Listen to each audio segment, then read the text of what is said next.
Bueno, Pedro, si te parece, empezamos a dar un panorama de cómo está la situación internacional en la última semana, con algunas noticias interesantes, algunas alentadoras, otras, bueno, en el marco de lo que venimos diciendo y en los resultados de la última reunión de la OTAN en Washington, ¿no? Que marcaron una continuidad del escalamiento, como decíamos la semana pasada, del escalamiento en la guerra en Ucrania, con el anuncio digamos, del fortalecimiento del financiamiento de la guerra en Ucrania, financiamiento al gobierno de Kiev, con la futura instalación de los misiles de largo alcance en Alemania a partir del año 2026 y con la provisión de los F-16 al gobierno de Zelensky. Pero no obstante eso, han ocurrido algunas novedades, algunas también en dirección de esa tendencia. Fue reelecta Ursula von der Leyen en el Consejo, en la Comisión Europea. La Comisión Europea es el organismo que ejecuta las políticas elaboradas por el Consejo Europeo y que también van en la dirección de fortalecer la guerra, ir con todo lo que tienen en contra de Rusia. Esta semana también se conoció la noticia de que con parte de los dividendos de los 300 y pico de mil millones de dólares incautados a Rusia, se están financiando la guerra, se está financiando a Kiev en esta guerra contra Rusia. No obstante eso, han ocurrido algunos hechos un poco más alentadores, ¿no? Esta semana se inauguró, el rey Carlos III inauguró la sesión parlamentaria británica anual y con la nueva designación de Keir Starmer, el líder del Partido Laborista, como nuevo primer ministro. Y el rey Carlos III en ese encuentro hizo un anuncio que me parece que tiene grandes repercusiones, va a tener grandes repercusiones y también inclusive para nuestro gobierno. ¿Cuál fue el anuncio? La renacionalización del sistema ferroviario.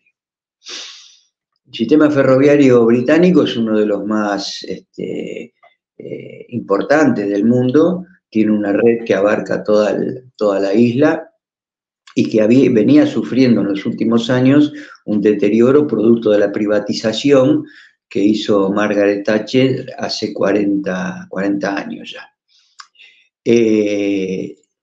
Por ese motivo y por la desfinanciamiento que venía sufriendo la red ferroviaria, ahora se decide esta renacionalización, poniendo en evidencia que los efectos del neoliberalismo son absolutamente negativos para el desarrollo del país y para la población, ¿no?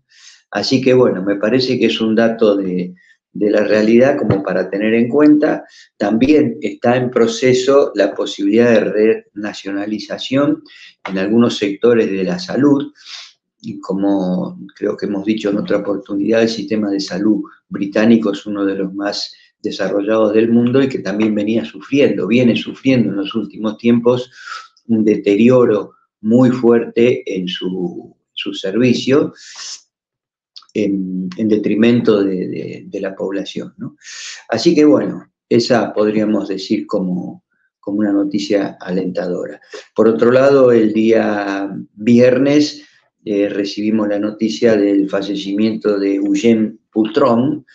Era el secretario general del Partido Comunista de Vietnam, un líder asiático, un hombre que tuvo mucha influencia en toda la política, en la nueva política económica de Vietnam a partir de 1986, la denominada renovación, que tiene muchos puntos en contacto con la reforma y apertura iniciada por China en el año 1978.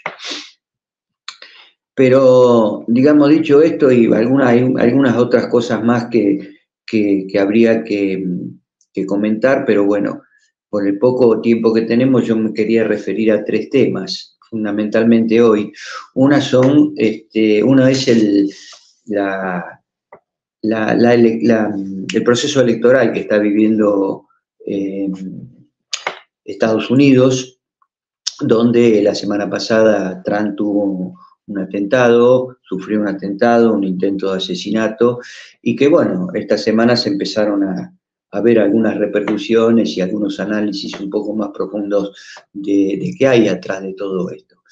Por supuesto, son todas hipótesis porque no hay nada concreto, no hay, digamos, hechos reales muy pocos, se van conociendo algunas cosas. Esta semana que viene tiene que ir a declarar al Congreso Kimberly Chattel, que es la directora del Servicio Secreto de Inteligencia de Estados Unidos, porque, bueno, evidentemente esta persona, este joven Cook que atentó contra la vida del expresidente y el candidato, lo hizo a 150 metros de donde estaba hablando Trump, un lugar que por lo general todos los lugares alrededor de un acto de semejante importancia son verificados previamente por el servicio secreto, inclusive es patrullado por drones. Bueno, nada de eso ocurrió en esta situación, entonces, bueno, esta mujer va a ir a dar explicaciones al Congreso de por qué no se tomaron esas previsiones.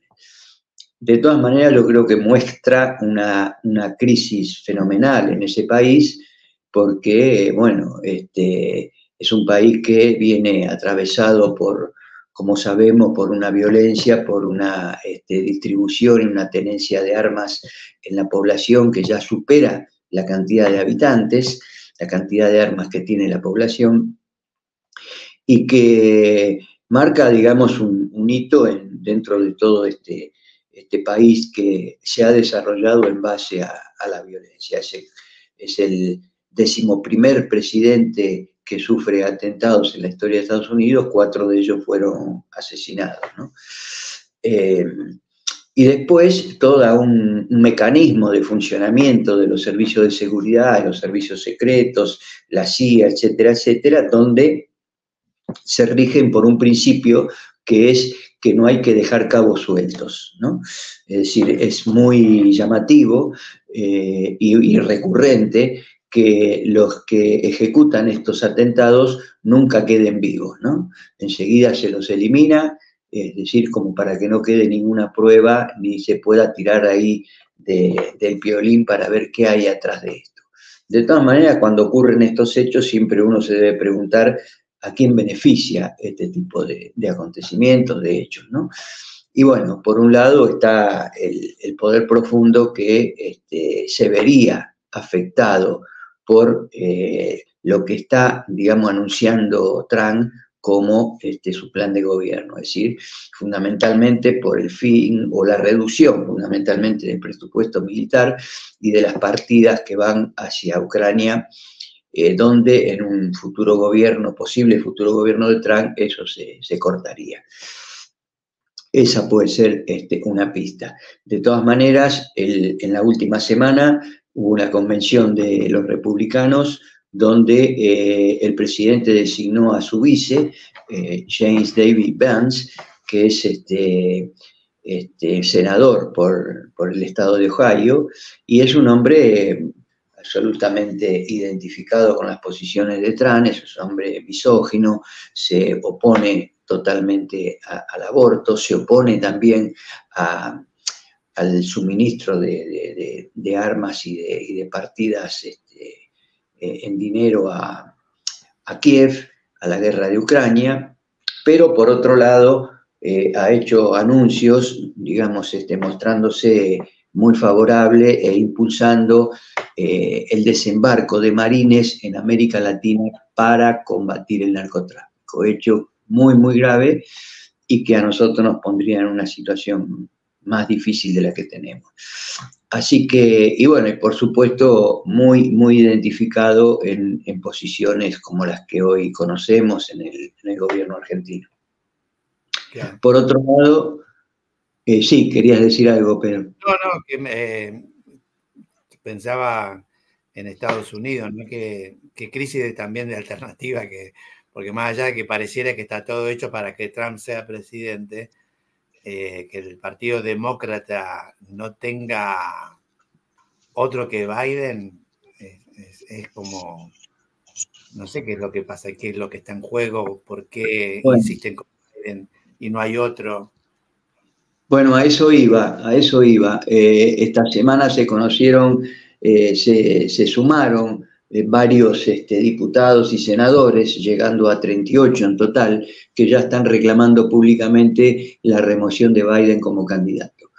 Bueno, acá hay dos cuestiones. Por un lado, la tosudez y la insistencia y el ego del presidente actual.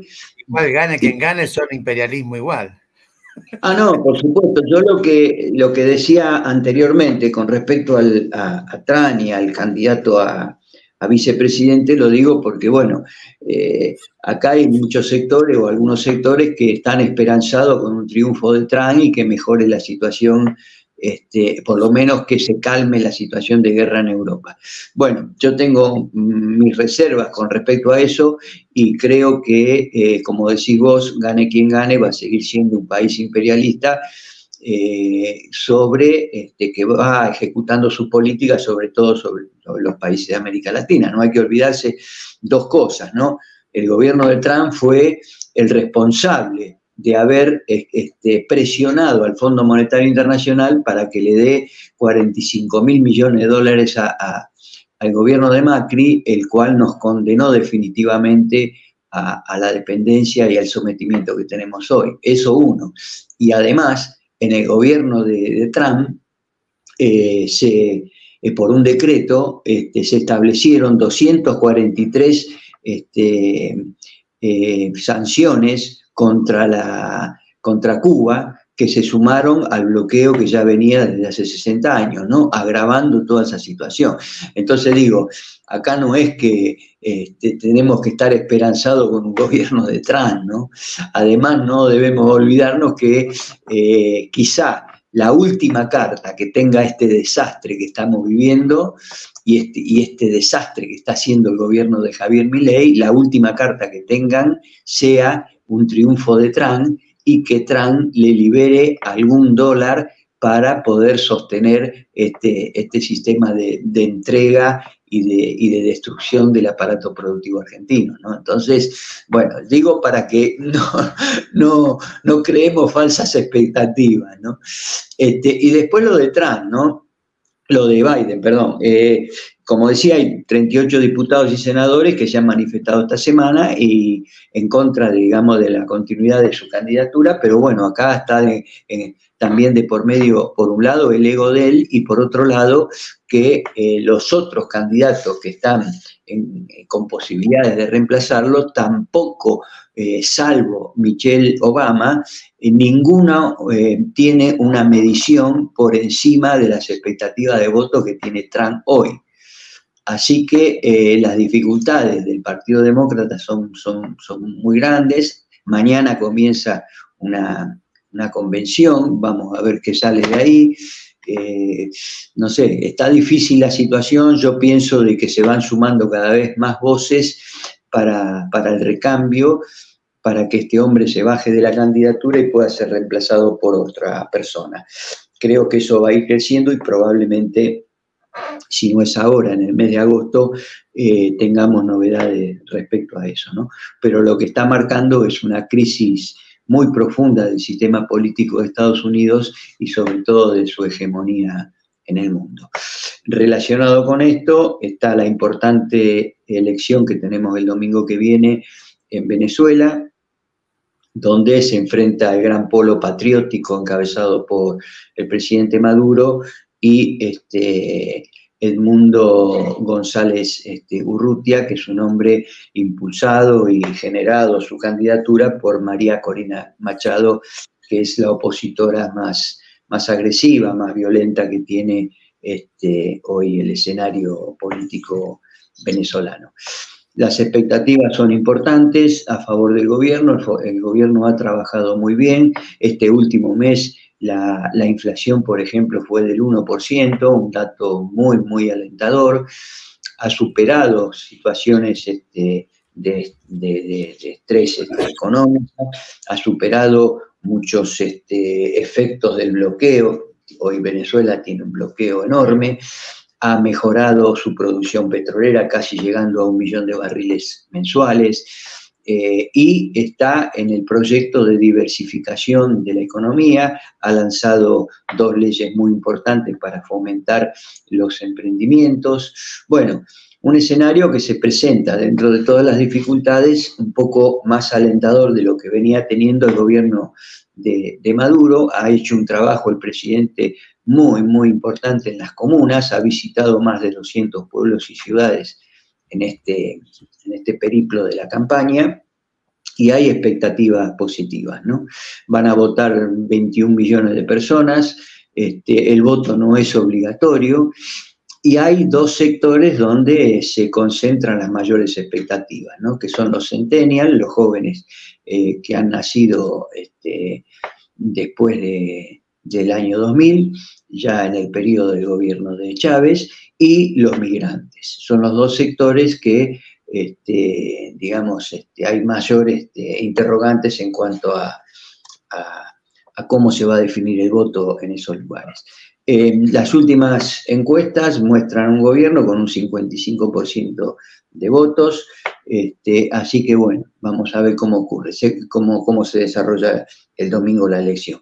Por supuesto, esta es la número 31ª elección, hubo 31 elecciones ya desde el año 2000, en 25 años de gobierno del chavismo, 28 ganadas por el chavismo y 2 perdidas, en las cuales hay que decir que en las 2 que se salió derrotado el chavismo, una fue en 2007 en el gobierno de Chávez por una nueva constitución, y otra en el 2015, donde la oposición ganó el Parlamento, ganó mayoría en el Parlamento. En las 2, el chavismo reconoció automáticamente en el mismo día la derrota, mientras que en las 28 que perdió la oposición, siempre salieron gritando que había habido fraude, ¿no?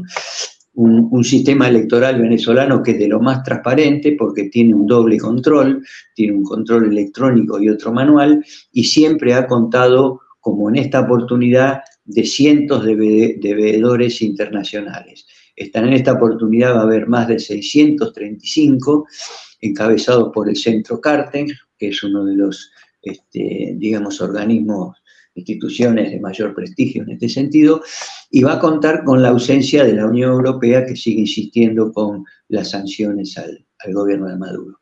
Así que, bueno, grandes expectativas por esto. Es muy importante la elección en Venezuela, no solo para el destino del país, sino para lo que vaya ocurriendo en esta disputa que hay en América Latina desde hace ya décadas. Y por último, Pedro...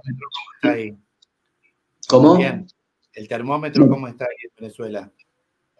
Mira, aparentemente bien, hay expectativas favorables, hay entusiasmo, se ha hecho un gran trabajo, pero bueno, como decía, hay algunos interrogantes en el sentido de, bueno, cómo va a votar estos sectores que son importantes dentro de la sociedad, ¿no? No nos olvidemos que son, digamos, dentro de todo, son sociedades con promedio de edad bastante bajo. Entonces, bueno, vamos a ver cómo siempre hay que ser prudente en estas cosas, pero lo que sí es que hay, como decía, hay índices alentadores en la situación económica, en la situación social, y el gobierno ha hecho, el PSV y el gran polo patriótico ha hecho un trabajo en la base con las comunas, muy, muy interesante, muy profundo, muy activo, de mucha concientización y de lo que significa, digamos, esta elección, ¿no? Así que bueno, eso por un lado. Y por último, Pedro, si me dejás terminar, un pequeño comentario. Se cumplieron los 10 años del planteo que hizo el presidente chino Xi Jinping en Brasilia, referido a una comunidad de destino compartido, que es un concepto muy profundo. Algún día por ahí con más tiempo lo podemos desarrollar, pero en base a esa década, a la conmemoración de esa década, se hizo en la Argentina, entre los días lunes, martes y miércoles de esta semana pasada, el primer encuentro, el primer congreso de sinólogos latinoamericanos, donde esto estuvo, yo participé, estuvo auspiciado por la Universidad de Beijing de Lenguas y Cultura, y también fue auspiciado por la Universidad Nacional de Lanús, por la Universidad de Buenos Aires y por la Universidad Nacional de José C. Paz. El primer encuentro se hizo acá el día lunes, en la Facultad de Ciencias Económicas, el segundo el día martes en la Universidad de Lanús y el tercero el miércoles en José C. Paz. En el primer encuentro participaron el rector de la Universidad de Buenos Aires, el director y la directora del Instituto Confucio acá en Buenos Aires. También participó el embajador de China, Wang Wei, entre otros. También estuvo cerrando el acto, que primero hubo un panel y después hubo un acto de cierre. También estuvo Eduardo Valdés, el diputado nacional.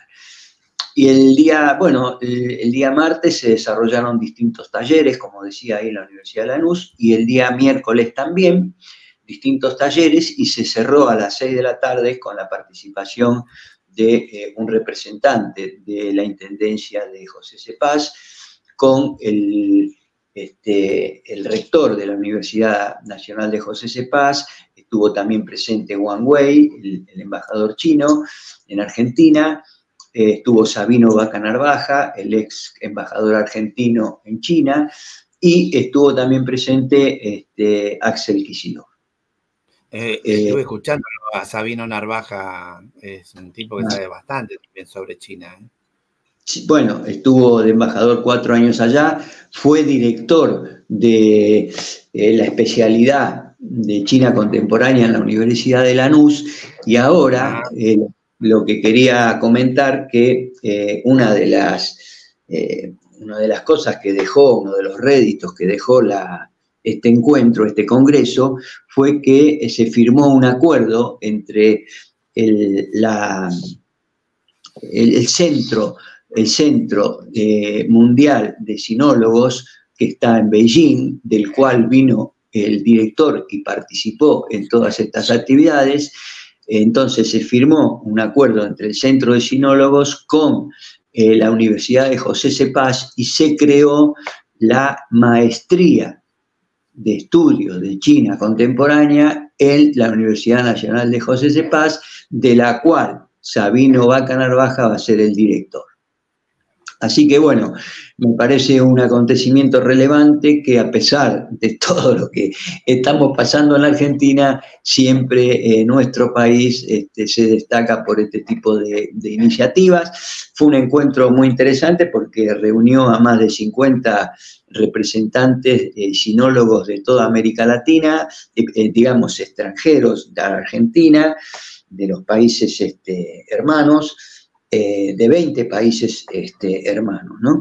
Así que bueno, fue un encuentro de mucha actividad, de mucho, digamos, posibilidades de intercambio de experiencias y de conocimientos mutuos, y con estos resultados que me parece para festejar, ¿no?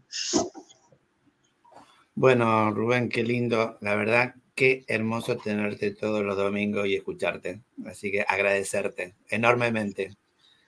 Bueno, Pedro, un gusto y nos vemos el domingo. Un abrazo fuerte. Un abrazo para Rubén Darío Gussetti del Instituto Argentino de Estudios Geopolíticos. Qué lindo, qué lindo, qué lindo, qué lindo. Qué lindo tener buenas noticias. ¿Quién era que decía así? De la Rúa y después pasó lo que pasó, ¿no? Pero bueno, no, Rubén Darío nos trae noticias de verdad. Y qué interesante, Rubén, después preparate algo sobre Vietnam, la dejaste ahí picando y me parece que vamos a tener que hablar de Vietnam, ¿no? Un país que ha sido ícono en la resistencia antiimperialista, al menos para los que somos setentistas, el significado de Vietnam, y por ahí estaría piola, ¿no? Un día dedicarnos a Vietnam. Creo que Vietnam se lo merece. No sé si me escuchaste. No sé si me escuchaste todavía, Pedro. Sí, estás ahí al aire todavía. Bueno. No, ya que tocaste el tema de Vietnam, ahora el mes que viene una delegación muy, muy importante de Vietnam a nuestro país y bueno, sí, seguramente en los próximos programas podemos charlar bastante sobre Vietnam, porque es un país poco conocido, pero es uno de los pocos que en la Argentina tiene superávit comercial.